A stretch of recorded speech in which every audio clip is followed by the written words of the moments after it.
Okay, so first of all, thank you for agreeing to give me this interview. And as you're of a unique history in Russia because of your family ties. So I'm wondering if you can kind of go back and reconstruct your relationship to Russia through your family and then what you were doing and thinking in the 80s and 90s. I know that's a big topic, but I want this to be kind of a conversation rather than a series of questions. Okay. Well, the very, very earliest memories I have are in Russian. I grew up in a white Russian family that had just shortly before I was born arrived in the US, having been refugees twice. Once uh, just before my father was born, and they left Russia in 1920 during the Civil War and landed in Serbia. And in Serbia, my dad was born, but Serbia in that at that time had like 1 million Russian refugees that did pretty well, and they were generally educated, professional, or aristocrats, and were educated, and so they did well in Serbia, and Serbia was kind to them, was welcoming. So they Mhm. had, the kind of a. My dad, I know, was born there and grew up there and really loves the place. Um, and then World War II comes around, and the that was there's it's kind of an oil and water situation. There's the socialists and the partisans who were leftist communist sympathizers, and then there was the German occupiers, and then there were the people who were stuck in between. My grandparents and my father were kind of caught, and at toward the end of the war, when the Red Army came through, it was still fairly recent to when they were on the hit list, and there was no particular um, good outcome to sticking around. So they were refugees again, and ended up in Munich, in the Western Zone occupied by the U.S. Um, and after a few years there, ended up as refugees under the Displaced Persons Act, and legally emigrated to the U.S. My mother's family, very similar story, but they ended up in Estonia, and then moved out during the Ribbentrop-Molotov Pact. They had enough German background so that they were allowed to go west. And they had an argument in the family where my grandfather said, "I don't want to go any further from Russia than I am now." And his mother-in-law said, "No, no, it's not about you. It's not about what you want. It's about saving your family. You stay here, you're going to be arrested. You're going to lose your children. You're going to lose your family. So pack up, go." And Yeah. they ended up in Munich as well after the war. My parents met and married there. And as I said, ended up in the U.S. in, I think, 1949. I was born in 51. Yeah. Where did they come into in the U.S.? New York City. Yeah. I was born in the Bronx, not too far from Yankee Stadium. Uh-huh. Um, And and did they come over when they came over? Did they?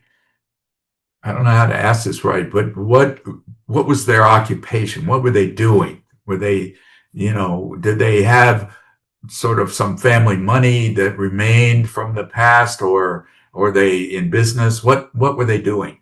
no, they had no money. And my father ended up working initially in a factory. And then he went to school at night and ended up eventually became a professor of engineering at Bronx Community College. Ah, So what they had with them was no money, but they had a tradition of education behind them. That someone said, "How many degrees does it take to be an educated person?" And the answer is 3: yours, your father's, and your grandfather's. okay. Interesting. And did they become part of a white Russian community in New York, or was there such a thing? Yes, there was, and it was there was a Tolstoy Foundation. Leo Tolstoy's youngest daughter set up a foundation to help refugees from communism. Mm-hmm. And she helped my parents as well. And they settled right around that area. There's quite a large Russian community that built parishes and schools, Sunday schools. Mm-hmm. So yeah, there was, and that's essentially that's where I grew up. That's where you grew up. And did you speak Russian at home?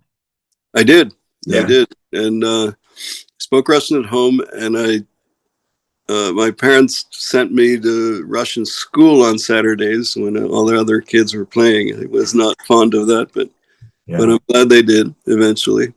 So I did. Yeah, I learned to read, write, and I spoke Russian at home to my parents. I would feel awkward trying to speak English to them. Yeah. And so but they spoke English, I'm assuming, when Yes, well, like I said, my father was a professor, he had to, right? as a professor of engineering. My mother eventually was a PhD in literature, Russian literature, and she taught at the university level as well. Okay. And did you, as you were growing up, did you ever expect that you would go back to Russia? No. Short answer, absolutely not. Yeah, yeah. And so what did it mean being kind of a person with your background in in your growing up, or did you, like many of us who's have immigrant background families, you just thought of yourself as an American? Well, actually, when I was growing up, I was known as my brothers and I and my sisters. We were known as the Russians. That was our handle, and Uh-huh. and but we played football. We were part of the sports, and we kind of blended in really well at school. It was not a problem, but it was a little bit of a kind of a notoriety or a celebrity sort of thing. Yeah, yeah, yeah, yeah. And you had how many brothers and sisters? Two brothers, two sisters. Oh, okay. So then, so did you, at the time you were growing up, you didn't think about your professional future in terms of Russia? It was just whatever, it was your education was for use in the US or what, or not? Yeah. Okay. So my high school education it was post Sputnik, and so there was a lot of STEM emphasis, as you probably remember. Yep. And so I did a lot of math. I did a lot of science, and I played football and I played lacrosse, and I ended up doing well in school. And so I applied and was accepted at Dartmouth, where I wanted to go because I love to ski. Winter was skiing season, and Dartmouth had its own ski mountain. Yeah. So that was the place I wanted to go. Yeah. So I went.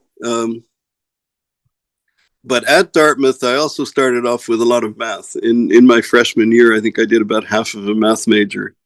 I also followed what about half my class did, which was pre-med. And pre-med was a lot of sciences, biology, organic chemistry, physics, Mm-hmm. a lot of science. Right. But my major, because of my interest, was Russian language and literature. There was a good Russian department at Dartmouth, and I just that was what I was interested in. Mm-hmm. And the mantra at liberal arts colleges was follow your heart, follow your interests, right? Yeah, yeah, yeah. And so And you then, did. Yeah. and then when I graduated, I didn't really have plans for my future. I was a little bit. I kind of enjoyed college way too much, and didn't want to look beyond it. But as I was about to graduate, this was the time of détente under Nixon and Brezhnev, and I was kind of directed by my cousin's husband said, "Hey, they're looking for interpreters to travel around with these delegations, and there's lots of them." And so I did. I went to DC. I took tests, and I was hired as an escort interpreter with these delegations, and that's what I did for the first 2 years after college. And then 2 years in, there was this big push to do disarmament. And I was one of the interpreters that was tested and passed and invited to join the SALT talks, the disarmament talks, SALT 2, Strategic Wow. Arms Limitation talks. And that was kind of my big, kind of a big break, I guess. Not every interpreter got that opportunity. I did, and I went. But the other thing that I figured out pretty quickly was I didn't really want to spend my life repeating after someone. And one of the trips that I had been on was U.S. education, and one of the several stops were in business schools, and I stopped and listened to the deans selling business schools, and decided, well, I probably want to do that, and I ended up in business school. After SALT 2 was signed, I ended up at Columbia Business School, and and one thing led to another. I ended up, after a year of accounting, I ended up as a banker, and this was 1981. 1981. And a banker where? I was a banker in New York City for what was then Manufacturers Hannover. If you trace that history, today it's part of J.P. Morgan. Okay. Yeah. And they hired me, oddly enough, for their East European business. Huh. So I did that, and that gave me a chance to travel around Eastern Europe, Poland, Romania, Hungary, Poland, Romania, Hungary. Those are the three main countries. And then I ended up quite a bit of my time in Russia as well.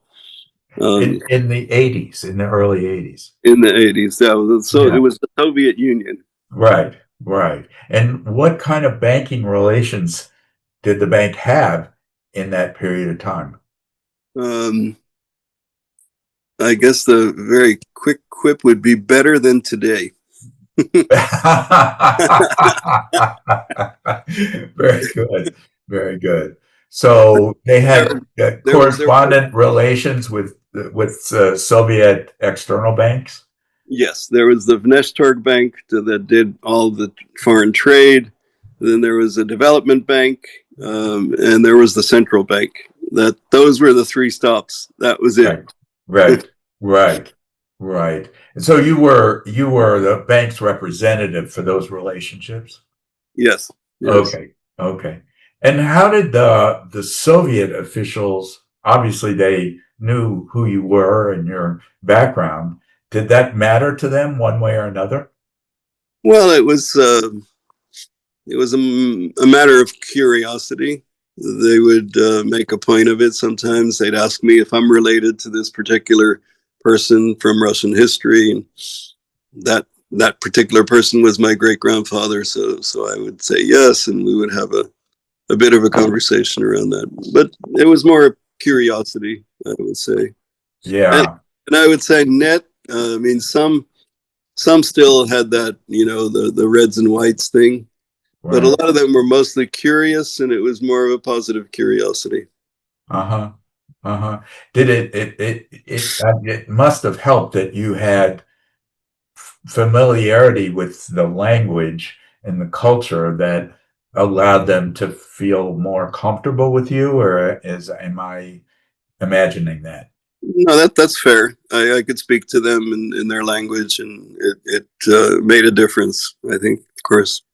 Yeah. But the straitjacket in which business was done was quite restrictive. I mean, there was only certain things you could do, and those are the things we did. And not much else. I do remember doing a grain deal where I financed the sale of U.S. grain into the Soviet Union. which is also an interesting byline. Today, it's the exact, well, it's not the opposite, but today the Russian Federation and Ukraine, which were then the Soviet Union together, were grain importers. Today, they're the world's largest grain exporters. Yeah, it's an amazing transformation. And but I mean, at that period of time, you didn't visit people's homes, or you didn't have social relations with the bankers that you were dealing with. No, that was really restrictive. And I mean, it was very much, the people that I saw much more close up and over a longer period of time were the members of the delegation of the SALT talks, because Okay. we meet with them for 2 years every other day. And I mean, but that was a super high pressure, super protocol driven relationship. Mm-hmm. Yeah. Yeah. So we're in the mid 80s and you're traveling back and forth. And so when Gorbachev became general secretary, did you anticipate the changes that he implemented? Well, I mean, I was very curious because the changes were significant. I mean, the main hand of oppression in human relations between people was lifted, and Mm-hmm. so there was a lot more freedom of expression. There was a lot more freedom to I guess mingle, to have social relations with people. Before that, it was very, very strictly monitored, controlled, and everybody was afraid. Mm. Yeah. And so did you foresee the events that led to the collapse of the Soviet Union? I did expect a big change, because I remember being there with my boss in like 1986, and we had dinner at the National Hotel. So we were feasting on caviar and blini and vodka, and having a conversation. I told him, I said, look, for me, this system cannot survive. It's a Mm-hmm. choice. The people here have a choice, either their survival or the system's survival. It's not compatible with life, Mm-hmm. not compatible with continuation.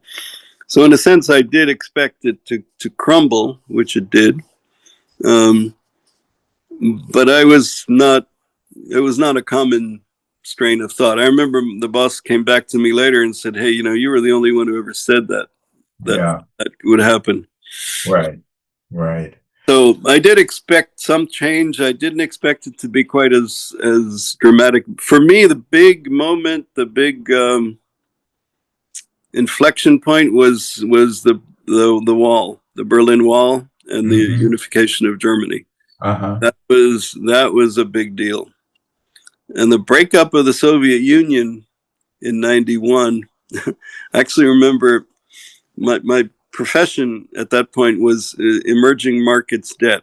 And if you remember those years, it was the years of, there was a lot of lending to what were then called LDCs, less developed countries, Yeah. Yeah. which eventually became rebranded as emerging markets, Right.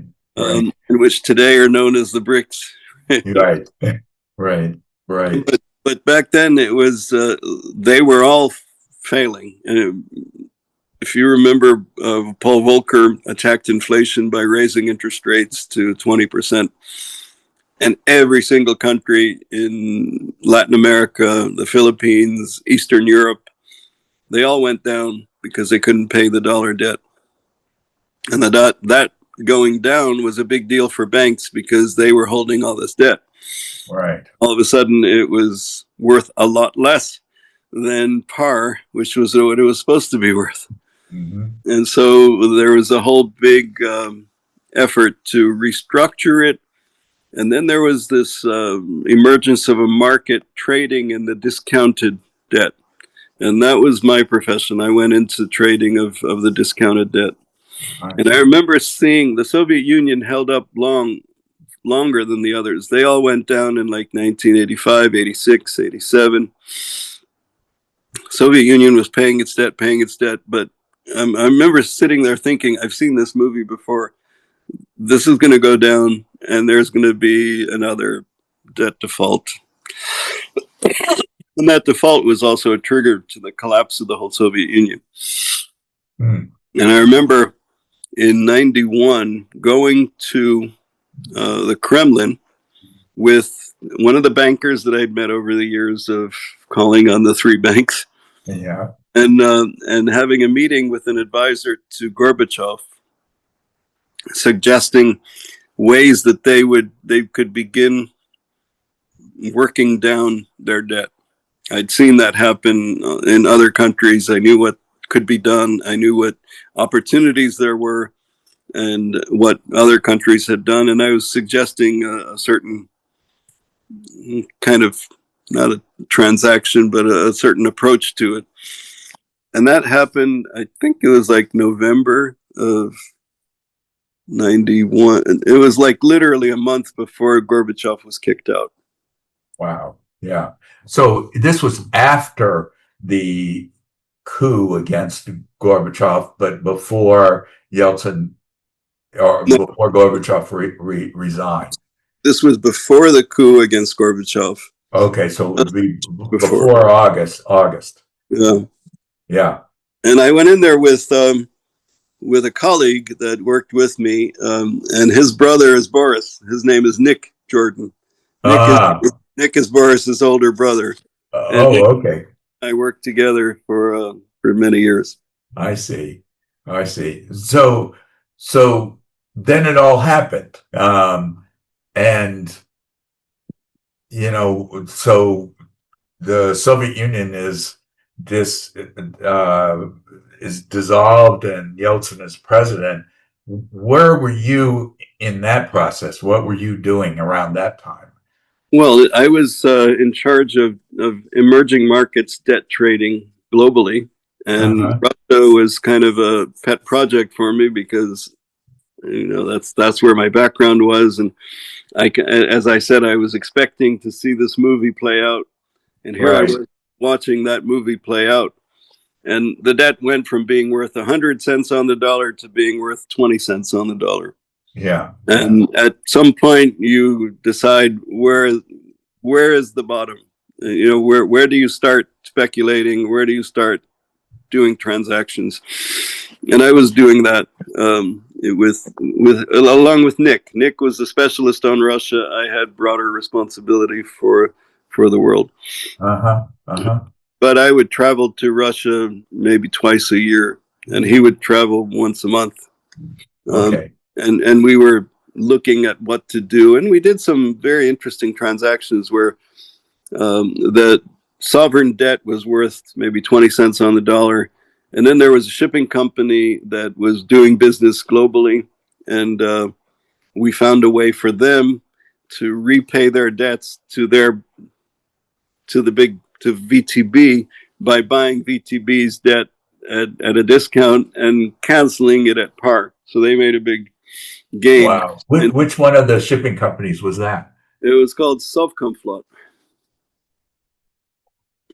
It was a transaction that Nick and I worked on together.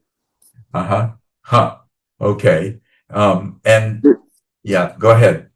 So that was it. And then I remember sitting in my office and doing calculations that essentially said that oil reserves in Russia were priced at 3 cents per barrel, which even at those low prices for oil at that time was ridiculously cheap.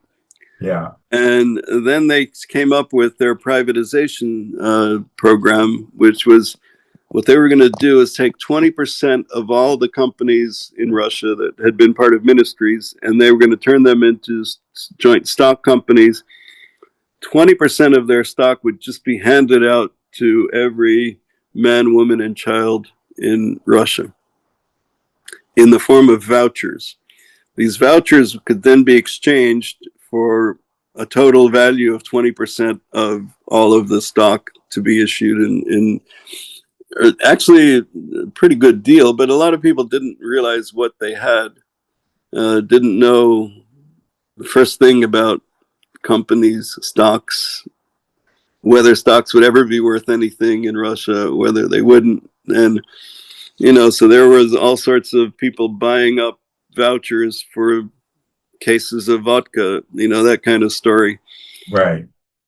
And I remember going to my bosses and saying, look, these vouchers here, you can get them for this much. That means 20% of all of Russia, which today is worth $20 billion, which is nothing.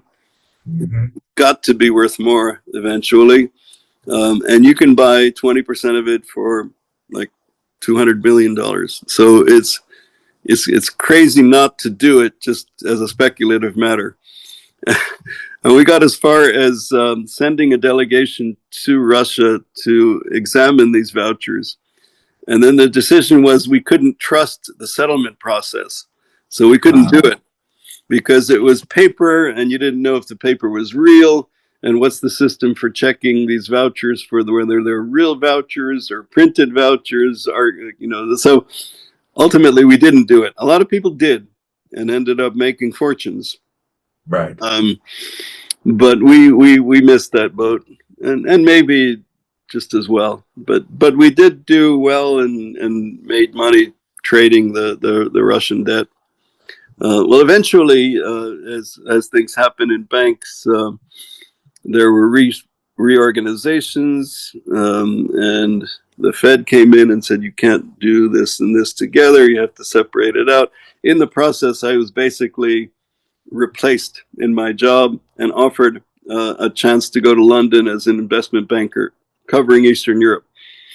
And at the same time, I got an offer to join a startup investment bank in Moscow. This was 1995. Okay. And that's where the call of the background came in, because the job in London was a real job. The job in Moscow was a toss of the dice. Yeah. But I figured, look, I better toss the dice, because if I don't, I'll always think about what if. What if, right? And okay, so I'll toss the dice, and probably 6 months from now, I'll be back looking for a job, and I can probably find a job. So let me do it. And that was 30 years ago now. Wow. What was who did you go to work with in 95? There was a fellow called Hans-Jörg Rudloff, who had been bond king at Credit Suisse, and he set up a series of Eastern European banking startups, and he put me in charge of the Russian startup. And the name of it was? The name of it was United City Bank, and the foreign entity was called MC Securities. So it was a small brokerage. It was supposed to, part of the story was a funny story, because he said 20 million of capital, and you can set up this business. And for me, I looked at the big picture, and 20 million at that time in Russia was a lot of money. I said, well, that's great. So I signed up, I agreed, I got there, and looked at the accounts, and there was like $2 million there. So I said, hey, Hans-Jörg, where's the other 18? Yeah. And that was a big, and I spent like 3 months arguing and threatening to leave and everything. And then eventually got up to 10. But 10 was enough to make it work. And we became like the number 5 broker in Russia within a year. But then in that year, my I guess he was a competitor. Part of what I did was in New York, I was part of the Emerging Markets Traders Association, which was a group that was a self-governing body for this Wild West market that grew up out of the failed debts of Latin America and Eastern Europe and the Philippines. And the heads of all the businesses were we're told by the Fed, you guys organize yourself or we'll organize you, and you're not going to like it. Yeah. So we did that, and the head of JP Morgan, I was then head of what was Manny Hanny and then Chemical Bank. So I was heading Chemical Bank. Nick Roatin was heading up J.P. Morgan, and he and I got along pretty well. And so I left for Moscow, and he comes to Moscow. He calls me up. He goes, "Hey, we're going to open a bank here. Would you like to join us?" And I thought about this 2 million that turned into 10 billion, that never quite got to 20 million. And then, and here's JP saying, we're putting in 50, which I can believe much more readily. Uh-huh. So I said, yeah, I'll do that. And so I ended up at JP Morgan. How long were you at this other startup? I was at the other startup for about a year and a half. About a year and a half. Just before you go on, it seems to me you were, Peter Derby it started Dialogue joint venture, and then Dialogue Bank and Troika Dialogue, and Boris Jordan was, starting off Renaissance Capital. So there was a whole group of you who probably knew each other and had this same White Russian background, who were very important in this financial markets that developed in post-Soviet Russia. Well, you're right. I did know both of them. I met with Peter quite a few times. With Boris, well, I worked with Boris's brother. Yeah. We knew each other, and I knew Boris as well. I mean, there are different, as they say in business, everyone is a bank, but every bank has its own personality and its own approach and its own strategy. And there's probably no two people more different than Peter Derby and Boris Jordan. Mm. Okay. Peter was he was like a missionary. Mm-hmm. Peter believed that he would, through his forthright approach, would put Russia on the path to salvation, and he was going to be a straight arrow, and he was. And I admire that. I found him a little bit like too messianic, okay. But I mean, I always like him. I respect Peter quite a bit. I think he was, and he was kind of a half generation younger than me. Boris was probably 15 years younger than me. So I came in as a 40-something-year-old banker, and they were in 20-something startup guys. So it was a little bit of a generational difference. And sure. And for me, Boris was more of a cowboy. He was there to take advantage of every possible innuendo that he could take advantage of. He was going to play the game the way the Russians played the game. Okay. Yeah. And I grew up in banks. I had all sorts of compliance people all over me, and the Fed and everybody. So I had a different approach to things. And I remember sitting there thinking, even in that first bank, that trying to become the owner of a company is a big mistake, because that's politics. And if it'd be great to speculate, but just don't ever touch the point where you become a political enemy. And so I was more of a portfolio player, I guess, in a sense, than I was. And I tried to stay away from Russia's pretty bloody politics. It was pretty frightening stuff. Now, Peter was setting up a very, very specific kind of business, but even he eventually was forced out of it.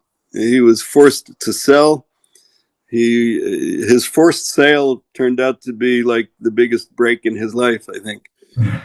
But it was a forced sale. It was not something that he wanted to do. It was something he had to do. Yeah. And I never got into the position of being an equity holder to the point of where I owned a business. I was more of a hired gun in a very regulated environment. So it was different approaches, different styles, I guess. Right. Yeah. And so you, when you left the startup bank and went to JP Morgan, was there sort of bad blood from that, or um, is that No, not really. The owners of the business wanted to run it themselves, and it was an agreeable departure in any case. okay? Yeah. So Okay. I never had anything against them, and they never had held anything against me. Yeah. Uh, JP was interesting because we set up the business, and I joined in early '97. Middle of '98, we actually moved the trading team that I built from London to Moscow. Uh-huh. And within 3 weeks, the big crisis hit. Right. The whole The place, vault. the Yeah. whole place went up in smoke. Yeah. We Now, I can't say we didn't lose money. We did lose some money, but on a relative basis, it was pennies compared to the rest of the street, which Yeah. lost billions and they lost their jobs. And I didn't lose my job, and they even paid me a bonus that year. Wow. So, Okay. and then the next year, because we had done pretty well getting out of the way, we still had ability, and we made all the money back and more within a year. Within Yeah. 2 years, J.P. Morgan was sold to Chase, Uh-huh. and Uh-huh. now I'd grown up in Chase. I was there when I left. I didn't take the job in London, and that was a Chase job. And all the same people were there, and they knew me. They knew I went to JP, so I was kind of in the doghouse. But Yeah. they, instead of letting me go, they kept me there and put me in an operating position rather than a line position. I Okay. spent another year restructuring because it was, and Chase ended up with 3 banking licenses in Moscow and needed to get it down to one. So my job that year was reducing the 3 to 1, which Yeah. I did. Yep. Can I go back to 98 a little bit? Is that you didn't lose so much money because you were new to the market, or that you saw something happening and protected yourself? Which was it? I saw something happening in October of '97. There was a big Thailand currency crisis, Right? and that was kind of the first heart attack. Yeah. Um, and I remember the rest of the time from then on, we I was dealing in Russian local currency bonds, but I remember that year we were either flat or short, and that whole time, and made quite a bit of money into the early summer. And then in the early summer, the IMF announced a program. And so we sat there and goes, okay, an IMF program, it's like $5 billion. That's good for about 6 months. So for the next two, let's take a position because everyone's going to think the world is sunshine again. So we take this position. We held it for a month. It was very, very volatile. So it was up and down, up and down. At the end of the month, it was in exactly the same place that we bought it price wise, and we'd made a whole bunch of money on carry because the interest rates were up around 80%. And then over Friday to Monday, we flew from London, and we ended up Monday morning in Moscow. It was August the 3rd. And we're having a morning meeting, and I remember at this morning meeting thing, this just doesn't feel right. This IMF program, the gears aren't catching. We had about $200 million of Russian debt. And Yeah. let's get GKOs, the GKOs. DKOs and OFZs. And I said, let's get out. And we tried to, but the liquidity was very limited. But we got out to everything except like 40 million. And the Okay. 40 million was written down to close to zero. So we ended up losing 40 million. But compared to like people like Credit Suisse and ING and even Chase, they'd lost hundreds of millions or billions. And here we were with 40 million, a manageable issue. Sure. Yeah. So Yeah. yeah, that was basically the meeting I had that year was like, hey, we don't usually pay money for losing, but you did relatively better. So here's $50,000. So Okay. it wasn't much, but it was. I felt like it was a bit of a reward, Yeah. and you get to keep your job, and you get to keep playing in this market. Right. So you believed in the market itself, even after the crash, that there would be opportunities there. Well, I mean, yeah, I always felt Yeah. that Russia is a very, very wealthy place. It's in the potential of this place is enormous. It's just gigantic. And my theory was, if Russia does a little bit right, they make a little correct move, it'll have enormous wealth creation impacts. Yeah. If you do everything right, there'll be another United States. But they're not Yeah. going to do everything right. They're going to do a few things right. Yeah.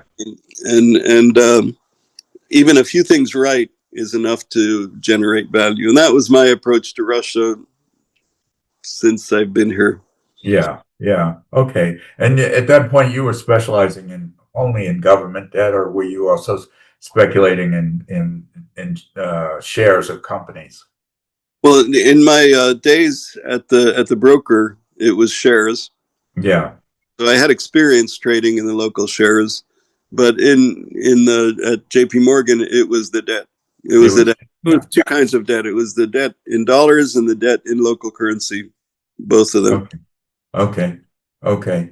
So moving forward then in Chase, you managed this consolidation of the bank licenses into a single bank. Was it a Chase branded bank that you consolidated into? Interesting. The investment bank is branded J.P. Morgan. Yeah.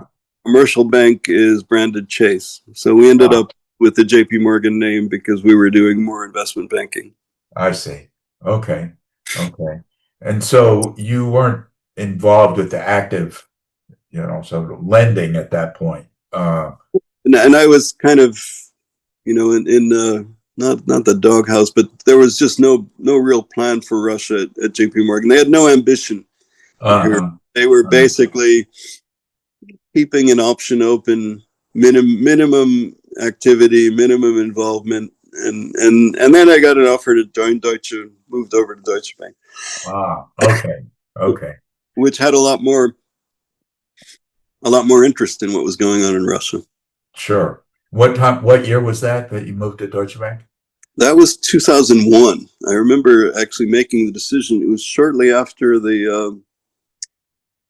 after 9/11. Huh. I mean, I was at JP Morgan at 9/11 at a conference, and I left, and my son called me up and said a plane just crashed into one of the towers. And while we were on the phone, he goes, "Oh no, another one."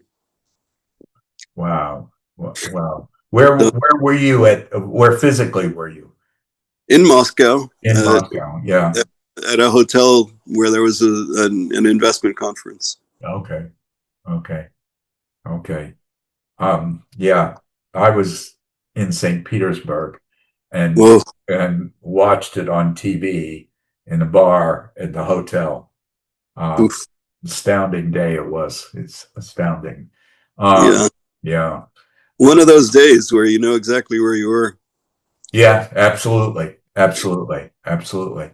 And so how did that impact how you saw yourself and your career and so on? Well, I mean, at Deutsche Bank, there was a lot more activity with Yeah. Russia. So it was Yeah. a much more interesting few years. And Yeah. and the ambitions were quite significant. I Yeah. mean, the Germans at that point were, they were thinking and starting to build this pipeline. The Nord Stream pipeline was an idea. It Right. was, by the way, a German idea that they presented to the Russians. Really? Yes, I was there. I was at the meeting. That's interesting. It doesn't often get presented that way. So Deutsche Bank put together the collaboration to build that. Deutsche Bank had a big relationship with Gazprom. Yeah. And one of my colleagues from Frankfurt called me up and said, "Look, I'm coming in. We're going to go see Gazprom together." So we walk into Gazprom. We're sitting with the CFO, and the message from my German colleague was, "Look, we want you to build this pipeline. We don't want it to touch any other borders. We want it to come straight from your country to our country, and we will give you any amount of money at low interest rates, but you have to build this pipeline." That was Nord Stream 1. Wow. Wow. It's always portrayed as Russia trying to get around Ukraine, and that it was built for that purpose to close the Ukraine connection. Well, I don't think the Russians looked at it that way. I think they saw it as a diversification. Yeah. Okay. I don't think they had any intention of cutting out Ukraine. Right. But the Germans, I think it was right around that time when there were first hints of trouble between, like, they were arguing about how much the money was for doing the transit. Yes. And those were very contentious contract negotiations. Right. Over those transit fees. Yes. And the Germans didn't want to be held hostage to that, and they said, build a pipeline direct to us. Yeah. Okay. And I mean, maybe there were other meetings where the Russians suggested it, but I was at the one where the Germans suggested it. Okay. Wow. And the Russians then accepted that proposal. And that started off the Nord Stream 1, which was built successfully. It was built over the objections of the U.S. because even then, I mean, the U.S. even objected to the pipeline through Poland back in the day, the Druzhba. They were saying, you can't do this, don't do this, and basically back then the Europeans said, no, we're going to do this, or there won't be any NATO. That's the story I heard. Okay.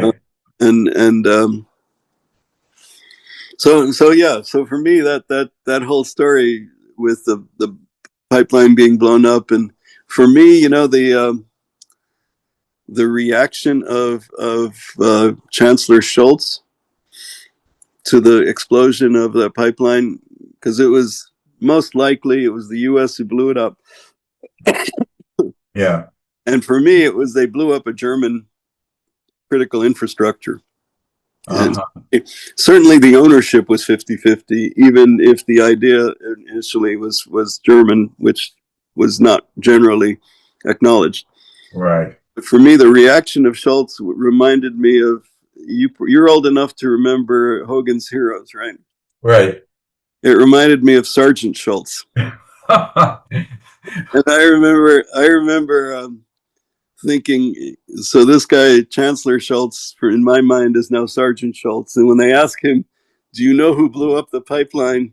No, I know nothing. Do you know who blew up the pipeline? No, I don't want to know. Fantastic. Yep. So, wow. And so, were you active as part of the financial agreements to finance that pipeline? Not really. I mean, that was handled out of Frankfurt. Oh, okay. I was running the local operation, so I had very little to do with it, other than that initial meeting. Wow. Okay. Were there other projects you remember from that time that are memorable?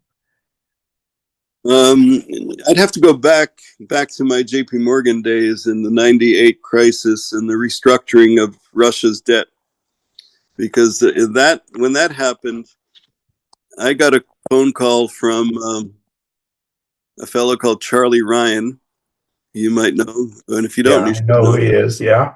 So Charlie calls me up and he goes, my partner Boris Fedorov has just been appointed economy minister, and he wants to talk to you, JP Morgan, and he wants to talk to Deutsche Bank. And that was the formation of what's known as the London Club, or basically the group that does the restructuring of defaulted sovereign debt. And so I was part of the initial series of meetings with the Russian government on the restructuring of the debt, and even participated in the early committee meetings where Mikhail Kasyanov was the leader, and his sidekick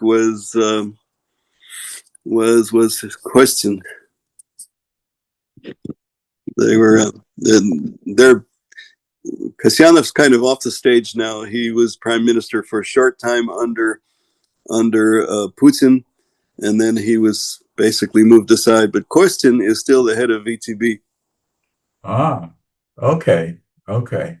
So they were the team for restructuring on the Russian side. They were the team that was negotiating with the London banks, Yeah. on the debt, and we came up with ideas, and eventually the bonds that restructured the Russian debt are come out of that process. And a lot of the thinking was by a very bright young man who was working at JP Morgan at the time. Ah, okay, okay. Not me. Not you. All right. But you were part of that team that was putting I was that part of together. that team. Yeah. Yeah, yeah, yeah. Wow, wow. So you have some seminal moments in post-Soviet history, Russian history. Um, with the 98 and of course with the pipeline. There's Any other? probably one other notable meeting that I remember. This was like late 1998. The crisis had happened. Things were starting to level out a little bit. Primakov was the prime minister. He'd come up with a program that made sense, that seemed to be catching on. Uh-huh. One of my colleagues, a fellow called Wilson, and he was running a consortium bank. I think he was for AIG, the insurance group. Uh-huh. He would come and we would chat. And his interesting history is that his relation, he's got a super Anglo last name, but in his bloodline was Field Marshal Suvorov. Now, Field Marshal Suvorov was Russia's main man, the absolute military hero of the Russian Empire. Right. And as a result, Wilson was in with the military crowd. They liked him. Uh-huh. And he would come and tell me stories. And this was like October of 98. And he goes, look, they're getting ready to have a coup. They think Russia's going down the wrong path. And the brown shirts are getting together and they're gonna depose Yeltsin. And sure enough, in 3 months, Yeltsin gets on and he goes, I'm sorry, things didn't turn out the way I wanted them to. And here's the young man who's going to take over as temporary president. And he points to Vladimir Putin. And that's when Putin's era begins. Yeah. And yeah. I remember it was done so smoothly that I remember commenting, this is like the most well orchestrated, smoothly executed coup d'etat that's ever happened. Military took over, and if you look back, you look from today, the vector of Russia's development from that point changed enormously. Right. But you felt that at the time. I didn't feel much at the time, but I remember that I just that comment from Wilson really struck home. That they're getting serious about their future. Yeah. Well, since we're talking about some things that are not generally talked about, let's say, I want to ask you something which we may want to cut out of this tape, but you may not want to comment on. But I have read in different places references to that the KGB had a large financial resources at the time of the collapse of the Soviet Union, which they recycled through some of the emerging financial organizations that came out later. And that these funds sort of were, if you will, washed through, the former Komsomol, uh, uh, young people who were involved with financial organizations in the early days. Does that make any sense to you? Have you? You know, it's it makes sense in the sense of that is who Khodorkovsky is, that is who Potanyin is, that is who all these oligarchs are. Right.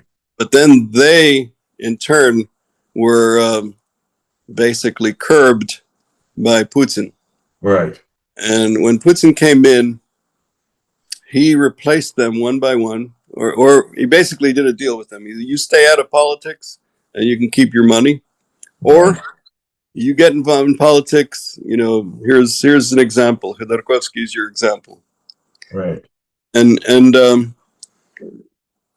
from that point, the main industries, oil and gas, began to be concentrated in a national company, the National Champion Company, and the people running it are not the owners of it. They might have some shares, but they are beholden to the boss. Mm-hmm. Mm-hmm. So So you're they, talking about Rosneft. yeah, that's the classic one. And Yeah. Gazprom is Yeah. another one where the ownership was replaced and the shareholding was moved accordingly. Yeah. And so then you went from a group of owners, these young Komsomol guys who Right. were kind of handpicked to take over these big areas of the economy and run private companies. And they became public companies in the sense of owned by the public. Right. Not owned by the public the way a U.S. public company is, but owned by the public in the sense of the government, controlled by the government. Right. And their managements became, you know, beholden to the political boss. So Yeah. it changed the dynamic quite a bit. Yeah. So in the sense, what that whole early history that is in the shadows may actually have played itself out in Yeah, a process which, resulted in where we are today. yeah, and that's not to say there's no private industry. There is, Yeah. and there are companies that they're created from basically new opportunities. The big, like a company like Yandex, all the mobile phone operators, which are the major companies in Russia, they were created, and their ownership is still in private hands. Mm-hmm. But the big kind of what's called the high ground, Yeah. The commanding heights. the commanding heights of industry is pretty much back in the government's hands. Okay. Okay. Well, let me turn back to your career. So you were how long were you at Deutsche Bank? For 5 years, Yeah. Deutsche bought UFG, which was Charlie Ryan's company. Mm-hmm. And so Deutsche has a system where there's one German and one American. And so they couldn't have two Americans. So Charlie took my job and I left Deutsche. Ah. At that point, I joined Credit Suisse and opened up their onshore private banking, which was also an interesting. And that one was 4 years. And that was a little shorter. Yeah. Yeah. And then I thought I was headed home. Uh-huh. But I got invited to work in a small Russian investment bank, which I did for another 2 years. Uh-huh. What Small, was the name of that bank? it was called Metropol. Uh-huh. You know, small Russian investment banks have no future. Yeah. It's, Yeah. or they have to be a very specific type. And Right. then I stayed on because I had horses here and I was running a polo club. Oh wow! What year were you? What years were you at Credit Suisse and then at this investment bank? So I was joined Credit Suisse in late 2001. I Uh-huh. left into late 2006. Okay. I joined Credit Suisse in 2006, mid 2006, and left there in 2011, Okay. early 2011. And then I was at Metropol in 2011-12.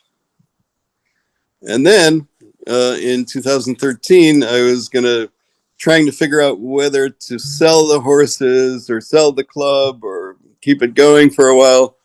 And then I got a call from a headhunter who said, "Hey, Alex, there's this job of being director of the American Chamber of Commerce. We think Uh, you'd be the right guy for that job." And I remember right. thinking, wow, the relationship with the U.S. is really pretty crappy. But what an interesting job. Yeah. Yeah. And Yeah. so I said, sure, I'll try out for it. And they hired me. Uh-huh. And I did that for the next 8 years. Wow. From till So literally until December of 21. yeah. And the way that ended was in 2019, they did it in 3-year contracts. So my second 3-year contract was up, and I talked to the chairman. I said, "Look, I don't really want to stay past 70 years old, but why don't you give me another 3-year extension? But just keep in mind that I'm leaving after 2." Okay.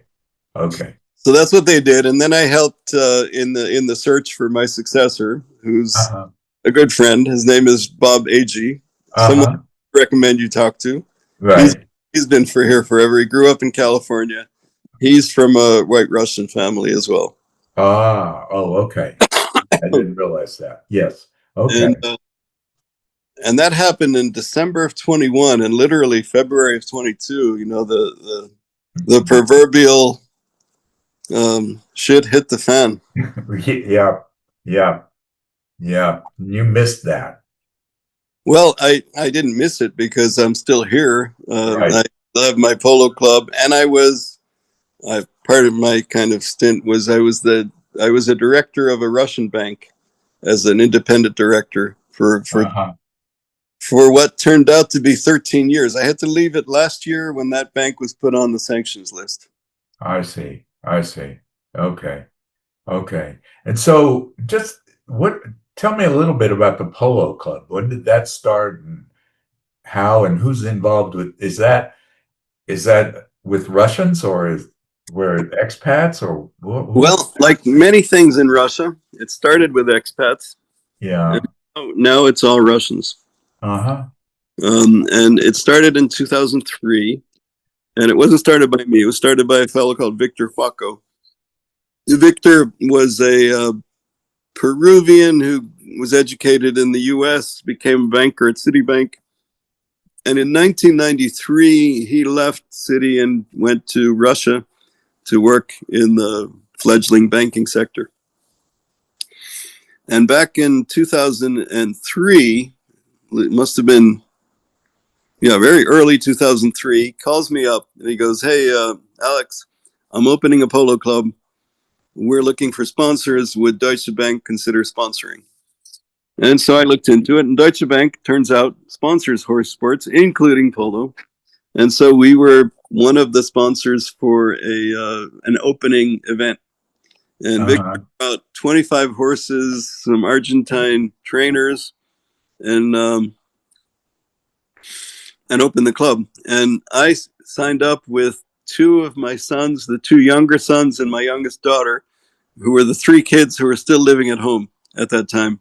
Uh-huh. And so we ended up being kind of half the initial membership of the club. You were the riders, riding and Yeah, playing the game. we were Yeah. learning to ride, learning to play. Okay. And then 2 years later, Victor had done this with a sponsor, a financial sponsor, a Russian oligarch. And the Russian oligarch, I guess, had different ideas of what the business plan might end up looking like. Polo Uh-huh. You know, the joke about polo is, how do you become a millionaire? And the answer is, start with $1 billion and you play polo. Okay. So this billionaire didn't like the financial direction of this thing. He wasn't involved himself. And so he calls me up and he goes, I'm breaking up with Victor. I want, please buy these horses from me. And I ended up being the owner of the polo club at the end of 2005. Oh, wow. Okay. And ever since then, I've been running it. Now my son is running it. And I'm kind of the non-executive chairman. Okay. Okay. Wow. And interestingly, as I said, it started out, it was mostly expats playing. Yeah. And now it's all Russians. And there were two big steps forward that the club took. And one of them was COVID, because people needed an outlet. And here we were. We were outdoors. We were You not were outdoors. Yeah. Yeah. and the second one was, oddly enough, the war. Yeah. Because now Russians pretty much stay closer to home, Uh-huh. and particularly Russians with money. Uh-huh. Uh-huh. Uh-huh. And is it a place where it's sort of like golf and country clubs? There are places where people mix and business deals get done or discussed, or it's a mixture of social and business life. Is polo like that? Very much like that. The events attract a well-dressed crowd, and there's a lot of social interaction. Yeah. And the game is the focus of that group getting together. Yeah.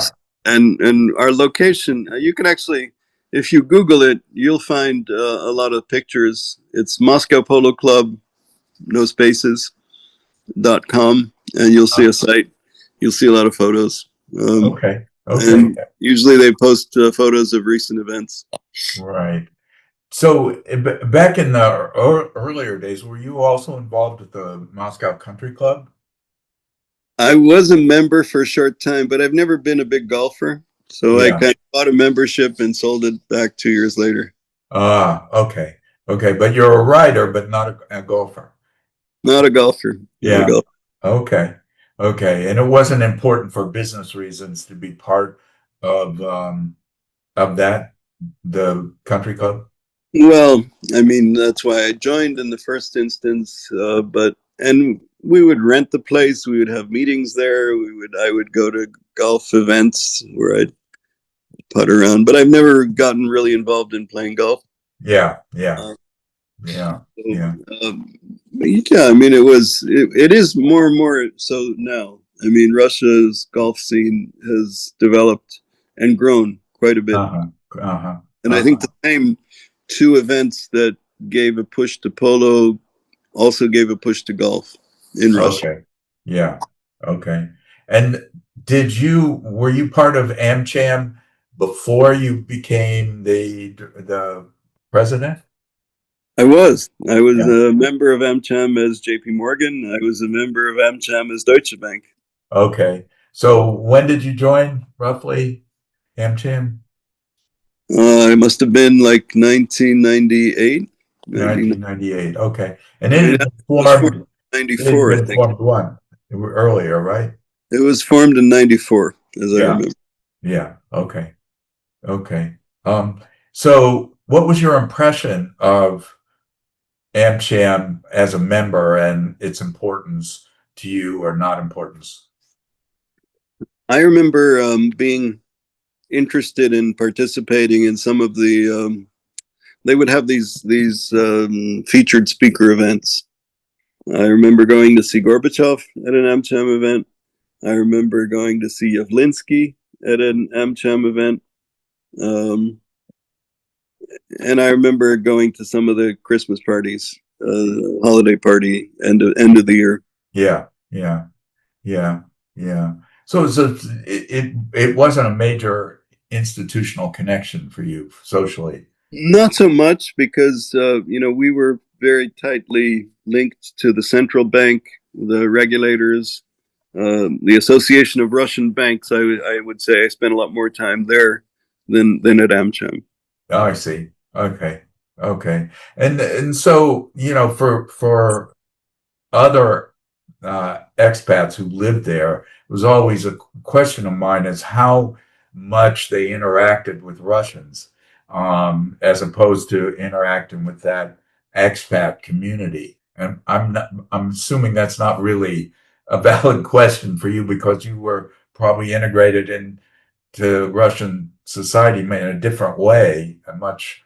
I think that's true. That's very true. I enjoyed the expat community. I have friends among the expat community, but I probably have more acquaintances and friends among the Russians in any case.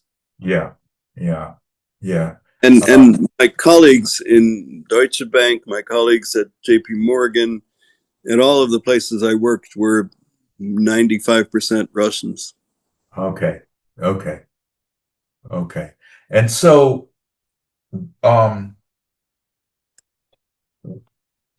if you look back at this, what do you think your impact has been on Russia and the Russian post-Soviet Russian reconstruction? I can't. I wish I could build something heroic out of it, but Yeah. Well, no. it was notable. Let's put it that way. You don't Well, have to. I saw a lot. I participated in important things. How much of it was I driving? Not really. Was I Yeah, influencing it? Probably a bit. Um, right. Probably my biggest accomplishment is still the Polo Club. And Uh-huh. if I have a legacy, I'd say if I made a lot of friends who Yeah, remember me well, that would yeah. be my best reward. Okay. Okay. And so as opposed to Peter, you didn't have some vision of what you thought Russia was going to be and that it was going to turn out a certain way, or that wasn't really part of your outlook, right? Well, I just never thought that I would be driving Russia's future. I believed Russia had a bright future, and I enjoyed participating in little bits of that, of that building being built. But I never really had a sense of this missionary sense that I always thought of that Peter had. That Right. that I saw a future for Russia that I would be building or that I would be shaping. I figured Yeah. Russia would build its own future, and if I could play a part in that, great. If not, Yeah.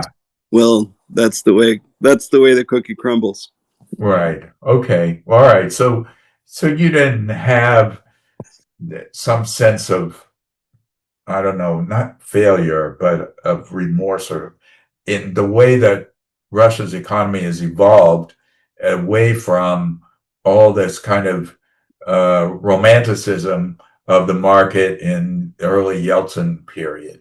Um, No, I mean, for me, Russia today is a much more livable, much more civilized place than it was when I got here. okay. In Okay. that regard, I think Russia's made enormous progress. Hmm. Um, in the sense of, should it be organized a certain way?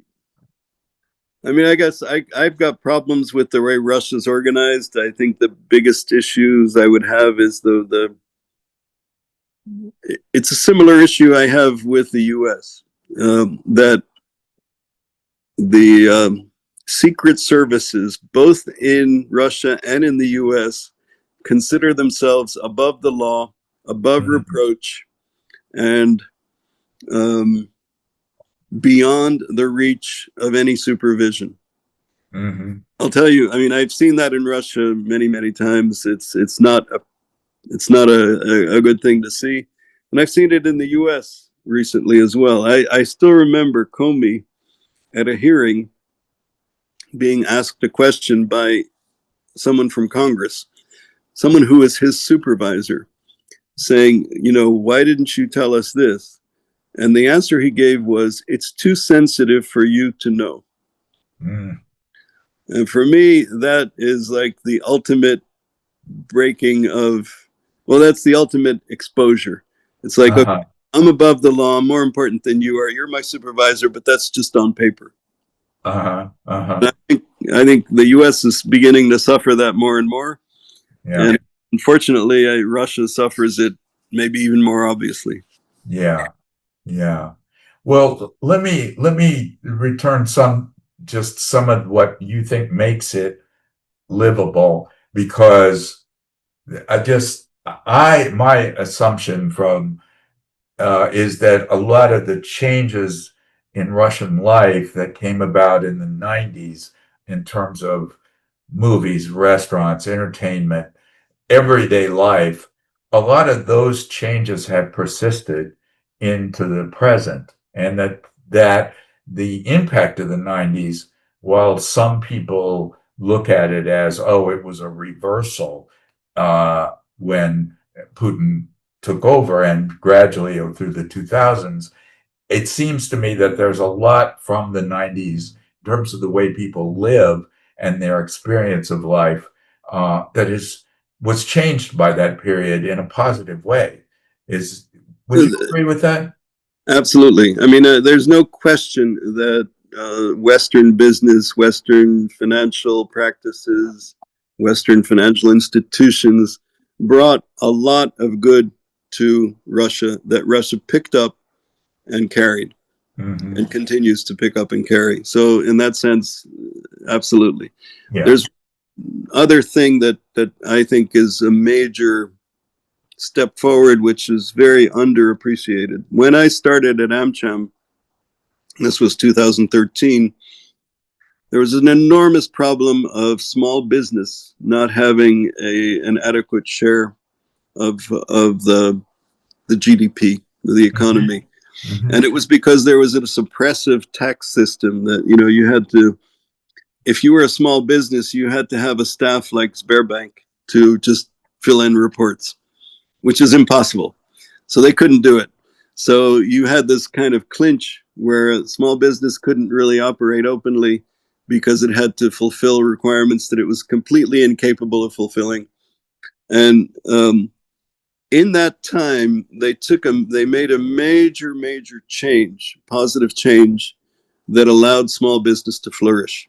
And that change was, if you're a small business under some turnover of some maybe 10, $20 million Mm-hmm. equivalent, you don't have to do anything except pay 6% of your gross revenue to the government, and you're done. And then there's that they created that category, which is called IP, or an individual proprietor, Mm-hmm. which is a corporate form for individuals, much like a sub-S corporation in the US. But even simpler, because you don't have to fill a whole bunch of paperwork. You do have to run through a bank account, but your bank account gives you all the forms, all the reports are filed. You have very little to do. You just run your business and pay your 6%. Uh-huh. I do that. The Polo Club runs that way. And thank Uh-huh. God it does, because if it wasn't, I wouldn't be able to run it. Right. Right. And was that And AmCham have a what I, role in that? excuse me? Did AmCham have a role in that? Well, we had a small business practice, and I remember getting up and saying, you have to simplify, you have to simplify. And one of the conferences down in Sochi, a young man got up and said, if you could just do a flat charge instead of wasting time on a bunch of paper, you spend a huge amount of money, you collect nothing, and you just stop anything from happening. And whatever he said is what the government ended up doing. I don't know if he said it, but we certainly supported what he said. Yeah. But that concept has really taken off. And almost 80% of the suppliers I do business with in Polo, and Polo, we might have turnover of $1 million a year, Yeah. maybe $500,000, maybe $1 million. And all of that goes through these IPs, individual proprietors, or there's a self-employed category as well. And Uh-huh. that's some of our suppliers do that.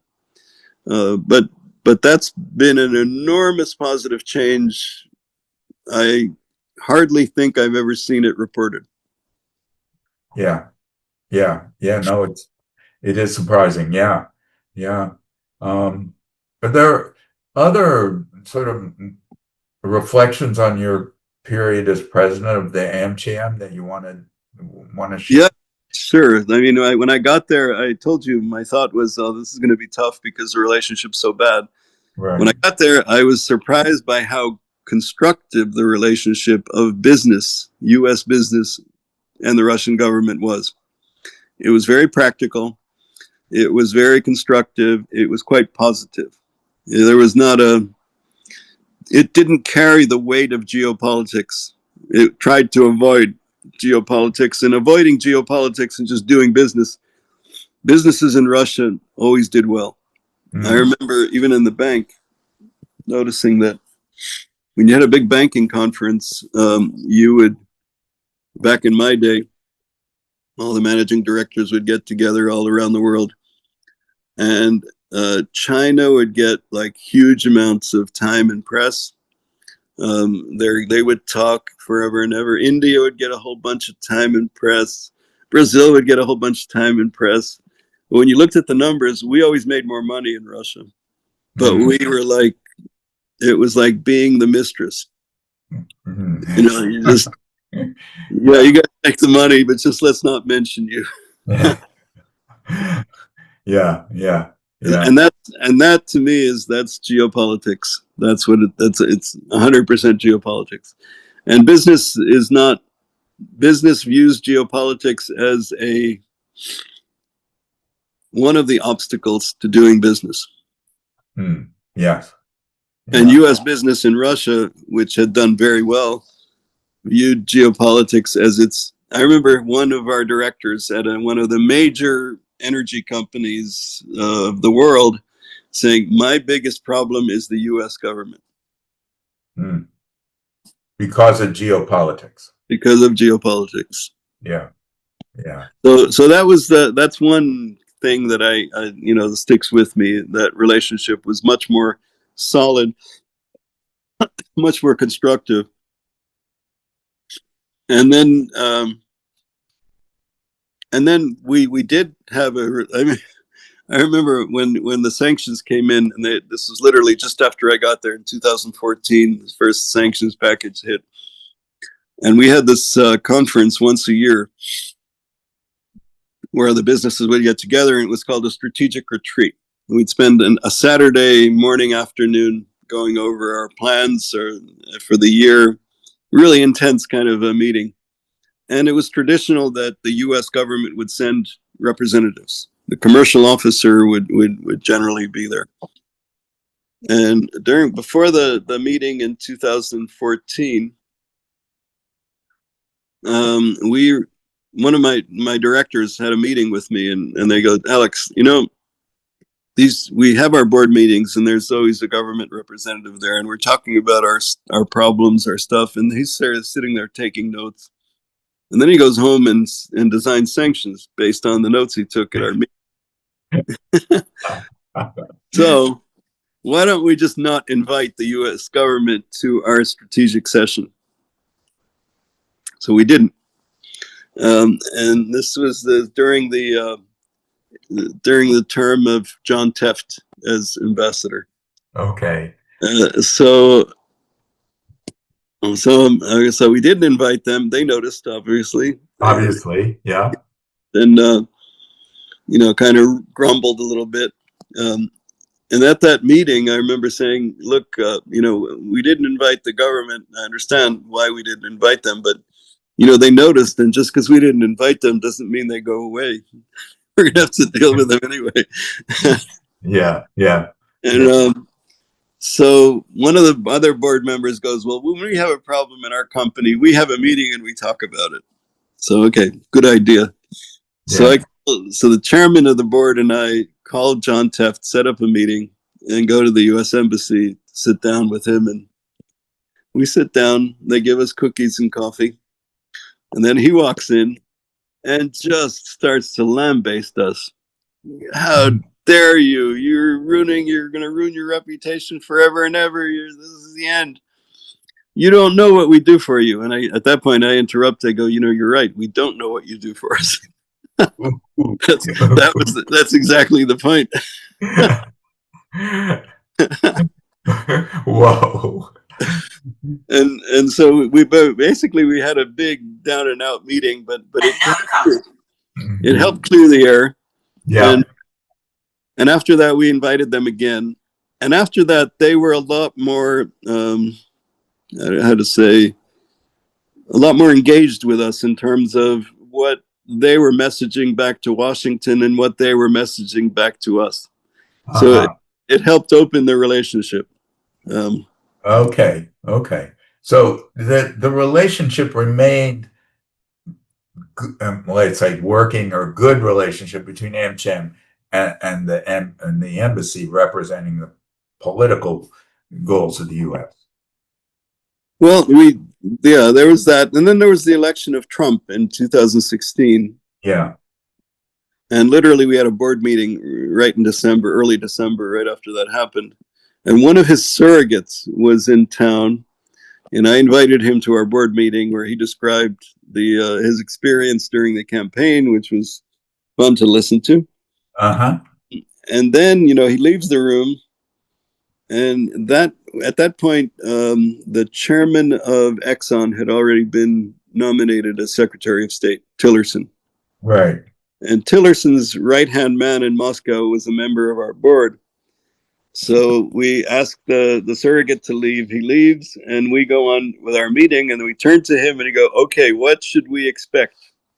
What's this going to mean for the relationship with Russia? He goes on and he says, it's going to be a sea change. The priority of the Trump administration is China. And part of that priority is to get Russia on side. So the relationship will be 180 degrees better. Well, that didn't happen, obviously. Right. And remember, there's the whole story, which I guess is still playing out. The Russia investigation, now known as the hoax. Yeah. And what that was, who was driving that, and what its purpose was. But what I understood is that Trump may have had that instinct, but the quote unquote the policy establishment, basically had its way with him. Yeah. And it never happened, and the relationship just got worse. Right.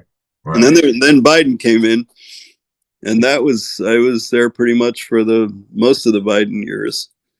And I remember the very last exposure to the U.S. government was December of 21. I was just about to leave, but there was a visit by Victoria Nuland to Moscow. So Victoria comes to Moscow. The relationship is bad. If you remember that about that time, Russia came out with its sort of final, this is our, you've got to do this or else. It was like a letter asking for negotiations and a certain new security architecture. And then Victoria comes to town, and we get invited. The U.S. Business delegation gets invited to a breakfast with her. And I guess one of the other interesting features, we had a meeting with Lavrov as well. And in the meeting with Lavrov, I get this impression that Lavrov is looking at us like we're part of the U.S. government. And when Victoria was at a meeting with us, she was looking at us as part of the Russian government. Wow. So we were definitely targets in the crossfire. Wow. Yeah. The whole business community and AmCham as its representative. Yeah. So at this breakfast with Victoria, she came in, and there was like a headline as she came in that said that she was looking for a predictable and stable relationship with Russia. And I'm thinking about this headline before the meeting starts, and I go, well, it's crazy. It's really predictable. It's been going downhill for 4 years. Right. Stable would be a real accomplishment. Yeah. And so we get in the meeting, and we're talking about, she mentions, she goes, we can't seem to get the Ukrainians to live up to the Brest, whatever it's called, Minsk the Minsk Accord. Accord. We can't Yeah. get them to live up to the Minsk Accords. And I remember sitting there listening and thinking, wait, don't you appoint the prime minister? What's your problem? Yeah. She went on with this, and I think that was like a foreshadowing that this is gonna hit, the shit's gonna hit the fan. Yeah. That's what she was really trying to say. And I remember stopping and saying, well, you came here and the headline was predictable and stable. I have to say, you're pretty much there with predictable, but it Yeah. would be really nice if you could accomplish stable. And they didn't mean it that way, so they were kind of surprised that I picked up on the predictable comment. Yeah. Yeah. Yeah. Yeah. Wow. But that's another kind of highlight, low light, just Yeah. before. And then I left, and I remember the army was at the border, and I remember thinking, this is crazy, 200,000 people to invade a country that big. It's never going to work. They'll never do it. Right. And then they did. Yeah. Yeah. And then they did, and everything became very predictable. Yeah. Yeah. Yeah. And now it's playing out pretty much the way it's going to have to play out. Yeah. Yeah. Well, as you were thinking about this interview today, were there things that you wanted to talk about that we haven't touched on? No, I think we've hit on a lot of the things I hadn't even thought about before the interview. Yeah. Okay. All right.